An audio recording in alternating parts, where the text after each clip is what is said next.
Hi friends, పంజరంలో బందీ అయినా దెబ్బలు తిన్నా ఒక చిలుక మాత్రం ద్వేషాన్ని కాదు ప్రేమనే పంచింది.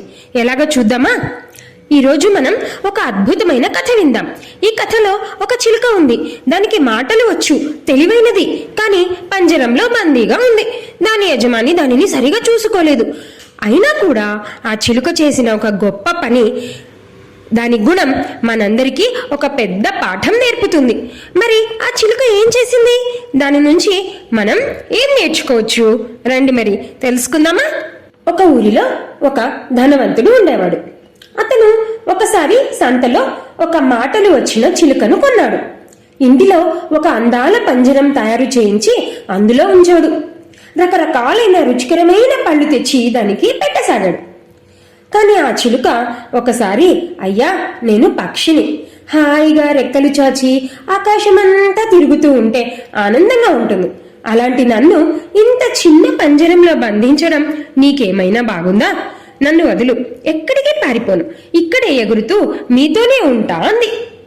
కాని ఆ ధనవంతుడు దాని మాటలు నమ్మలేదు.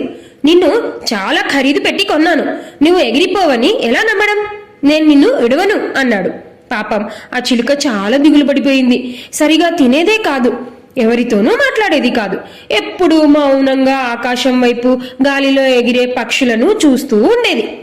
దాంతో ఆ ధనవంతుడికి బాగా కోపం వచ్చి చిన్న కట్టె తీసుకొని చిలుకను బాగా కొట్టాడు. నువ్వు ఇలాగే మౌనంగా ఉన్నావంటే గొంతు పిసికి కాలువలో పారేస్తా చూడు అన్నాడు.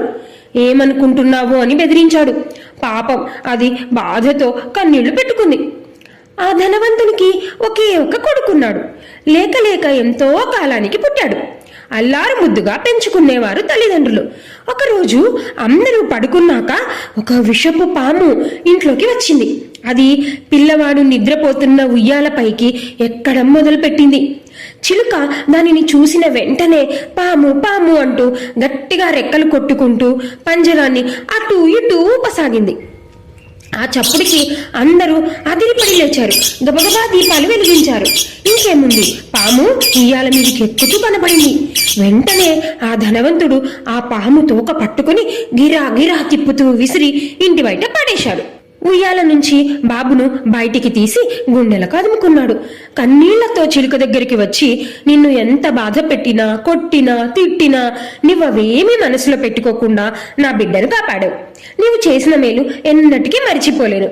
హాయిగా ఎక్కడికైనా నీ ఇష్టం వచ్చిన చోటికి ఎగిరిపో అంటూ పంజరం మూత తెరిచాడు. చిలుక కిలకిలా నవ్వి, రోజు 3 పూటలు సమయం తప్పకుండా కమ్మగా కడుపు నిండా భోజనం పెట్టే మీ అందరినీ వదిలిపెట్టి నేనెక్కడికి పోతాను? నా చిన్నారి బాబును వదిలిపెట్టి నేనెక్కడికి పోతాను?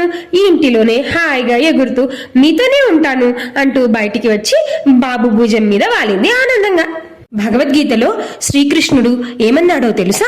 అద్వేష్ట సర్వభూతానాం మైత్రః కరుణ ఏవచ నిర్మమో నిరహంకారః సమ దుఃఖ సుఖక్షమి. అంటే ఎవరిని ద్వేషించని వారు, అందరి పట్ల మైత్రీభావం కరుణ కలిగిన వారు, అహంకారం లేనివారు, సుఖదుఖాలను సమానంగా చూసేవారు, క్షమాగుణం కలవారు ఉన్నతులు అని అర్థం. ఇందులో చిలుక కూడా సరిగ్గా ఇదే చేసింది కదా. తనను బాధ పెట్టినప్పటికీ ఆ ధనవంతుడి కుటుంబంపై ద్వేషం చూపలేదు. చిన్న పిల్లాడి పట్ల కరుణ, దయ చూపింది. తనను బంధించినందుకు క్షమించింది, క్షమాగుణం చూపింది. పంజరంలో ఉన్న దుఃఖాన్ని, బయట దొరికే స్వేచ్ఛ అనే సుఖాన్ని దాటి ఆ కుటుంబంతో ఉండడంలోనే నిజమైన ప్రశాంతతను, సంతృప్తిని పొందింది. మన జీవితంలో కూడా చాలా సార్లు ఇలాంటి సంఘటనలు ఎదురవుతుంటాయి కదా.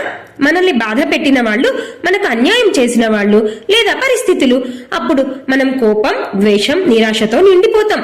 కానీ చిలుకలా మనం కూడా ద్వేషాన్ని వదిలేసి దయను పెంచుకుంటే, క్షమాగుణంతో ముందుకు సాగిపోతే, మన చుట్టూ ఉన్న ప్రాణుల పట్ల ప్రేమను కలిగి ఉంటే, అప్పుడు మనకు నిజమైన ఆంతరంగిక శాంతి, ఆనందం లభిస్తాయి. బయటి స్వేచ్ఛ కంటే, బయటి సుఖాల కంటే మనసులోని ఈ ప్రశాంతతే నిజమైన సంపద అని కృష్ణుడు అంటున్నాడు. ఇటువంటి వారితో నేను ఫ్రెండ్షిప్ చేస్తా అంటున్నాడు. మరి మనము కృష్ణయ్యతో ఫ్రెండ్షిప్ చేద్దామా? ఎస్ అంటే కృష్ణ ఈజ్ మై ఫ్రెండ్ అని కామెంట్ చేయండి. ఈ లక్షణాలను అలవర్చుకోండి. కృష్ణుడు మీతోనే ఉంటాడు. ఇలాంటి మరిన్ని వీడియోల కోసం సబ్స్క్రైబ్ చేయండి గీతా చైతన్యం. Thank you. శ్రీకృష్ణార్పణమస్తు.